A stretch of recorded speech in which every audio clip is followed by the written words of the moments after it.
What is up, you guys? My name is Bella, and you might know me as OnlyJayus, and this is my YouTube channel. If you're unaware, I got my big break on the app TikTok in 2019 with a series that I called Psychology Tricks that took me from 200K to 1 million followers in 3 days. And now it's been like 2 years later and I sit around 16 million.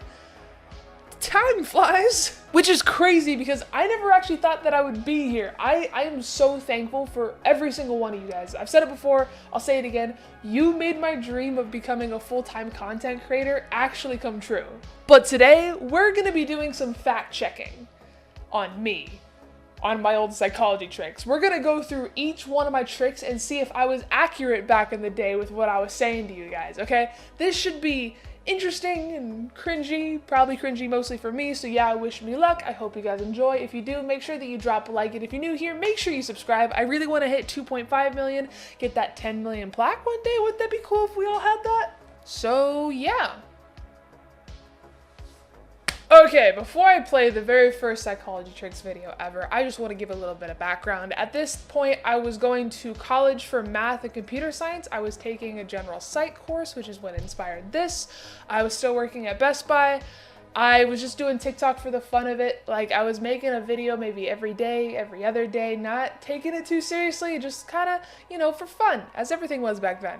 And this video blew the fuck up, like completely changed my life. So yeah, let's see what the masterpiece was. Psychology tricks that I learned in my general psych class last year that I know work because I use them.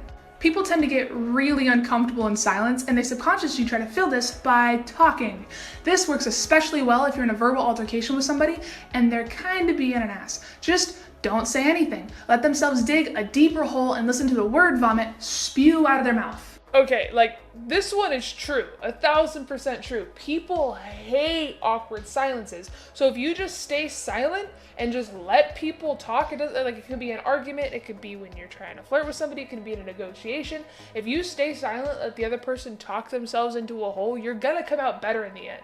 You can tell which one of your friends likes who by just paying attention a little bit more. If you're in a group and something funny happens or somebody tells a joke, people tend to be laughing while looking at the person they like most.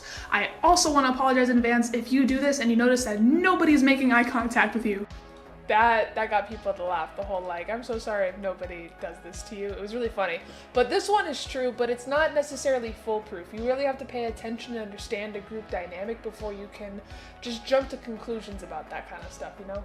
This last one helped me out a lot when I worked in customer service. If somebody is yelling at you or being a dick, just be like, excuse me, you have a little something in your teeth. This makes them feel very self-conscious and it stops them in their tracks every time. Every time. Every time. No, okay, it's gonna stop them for like a second.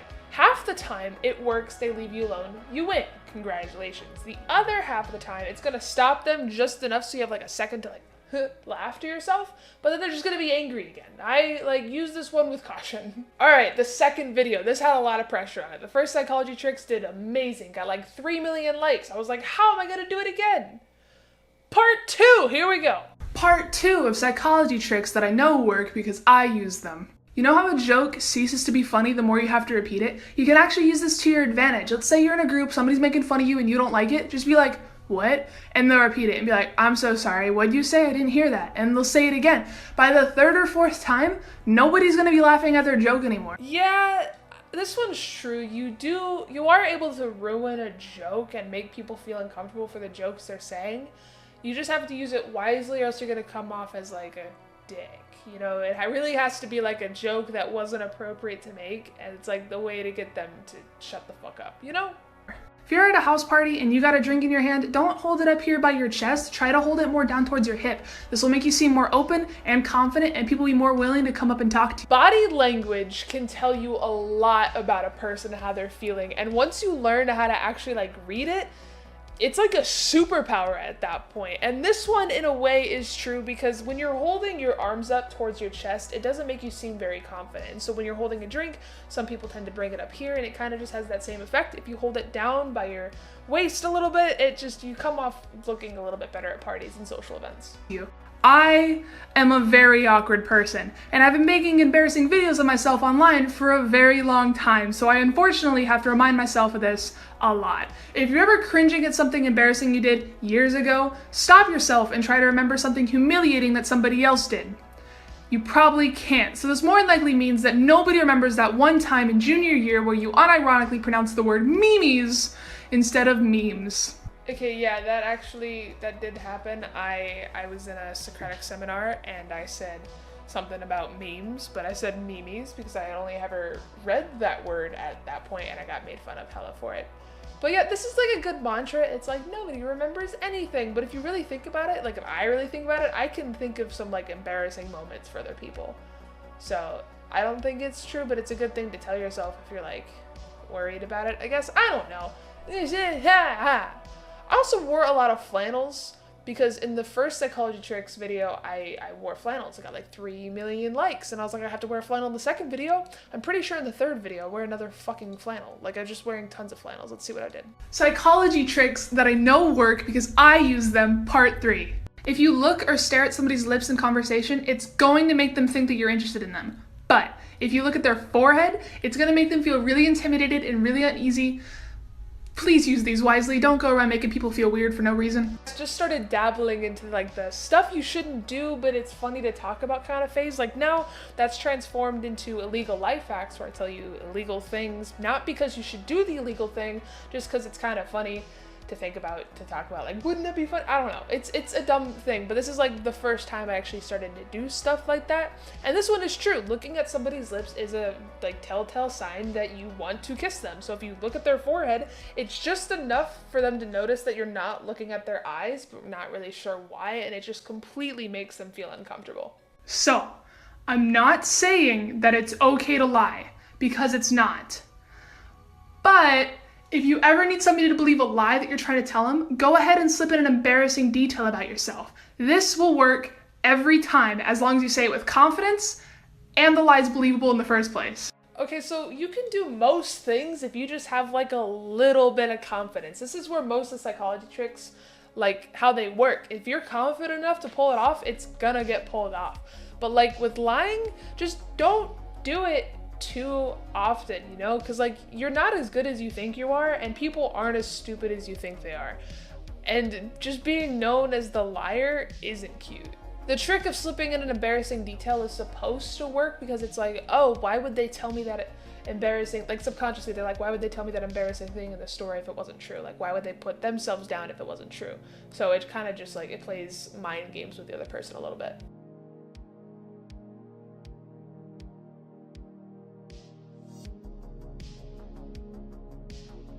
This last one I use in customer service all the time. If you made a mistake or something's taking a really long time, do not apologize or say, I'm sorry to the customer. Instead, thank them and say something along the lines of like, thank you for your patience. This takes the focus off the error that happened and then puts praise on them for even having to put up with you, which usually puts them in a better mood than just saying, I'm sorry. Why was I so loud and so serious for? Like, it's a lot.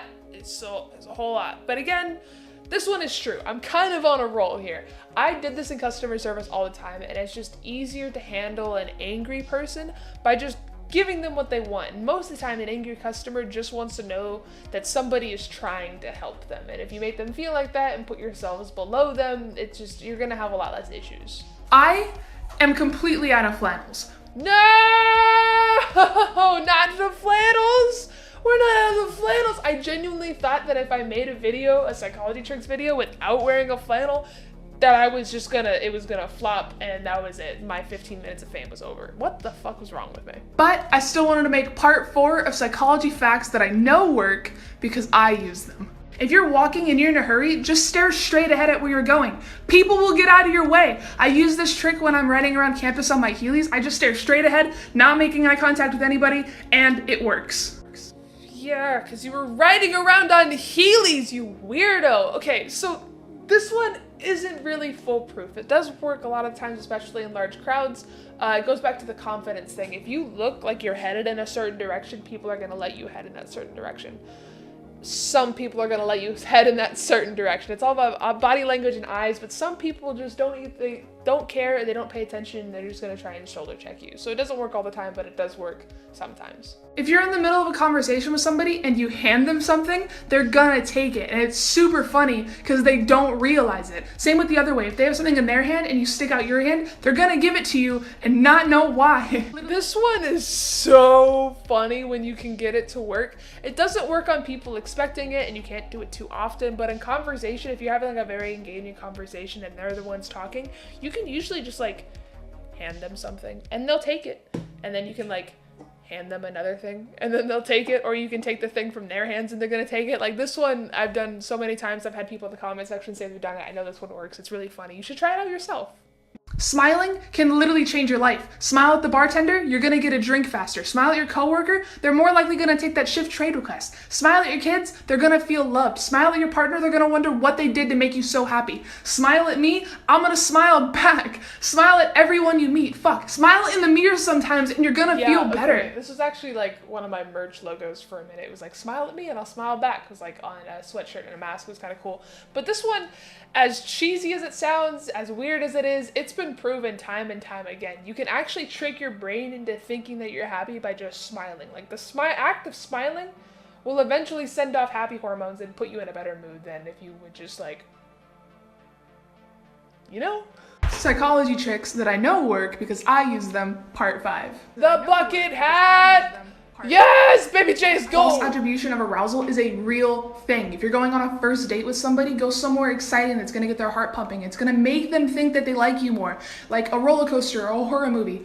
Don't do anything boring. Yes, okay, go off. Movie dates are the worst thing you can do to start off an exciting relationship if that's what you want. If you want to make a good first impression, it's got to be a good first date. And I'm talking like get their heart pumping in some way. Even if the roller coaster is the one getting their heart pumping, they're going to associate that feeling with you and it's just you're going to get a second date. I used this next trick when I worked in sales because it works. People tend to trust you a little bit more if you mirror their body language. It's weird that we work this way, but don't go overboard with it. Just kind of subtly like do the same hand gestures they're doing. You're gonna get a sale, they're gonna like you a little bit more. Yes, okay, this sales trick has actually been backed by Scientific America. There's a part of our brains that's activated by like a response of other people's actions. And if those people's actions match the ones that you're making yourself, you trust them more for some reason. Like it's really interesting to read about, but this one actually works. And you can notice it when other people are doing it to you. Like if you go to buy a car, the salesperson's probably using this trick on you. And it's just really interesting to see and know about. If you just met somebody and you want them to like you, you want them to be your friend, but you're not sure how to go about that, just use their name in conversation. Again, don't go overboard with this, but it does build a sense of trust and friendship like right off the bat. It's a lot more personal to say, bye Mark, instead of just bye. Okay, so once again, this one isn't foolproof. So if somebody has made up their mind about you, it's kind of hard to change it. But most of the time, if you make an effort to remember somebody's name like right off the bat and use it in conversations naturally, not overboard, they're gonna tend to feel better about you than if you just didn't use their name at all. It's just a way to like get people to like you a little bit more. Well, okay, that was a lot. I honestly need a break from my own voice at this point. I was a little surprised about how accurate I actually was, because I feel like nowadays people talk shit about my content all the time. I get tons of hate, people saying like, oh, you spread misinformation and like your facts are fake, but these weren't.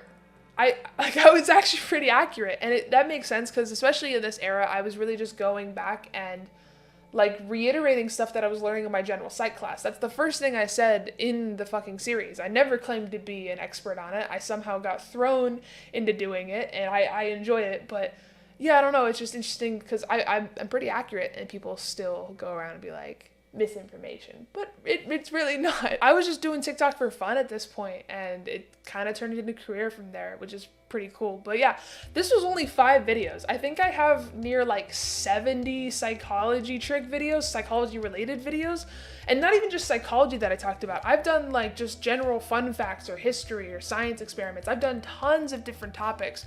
So I think it'd be cool to rewatch and go through everything and fact check my stuff if you're interested in seeing that. If you are, make sure you leave a like on this video and let me know in the comments which series you would want me to go back and like review. Thank you guys so much for watching. I hope you enjoyed the video. You all mean the world to me. And with that, I'll see you next week.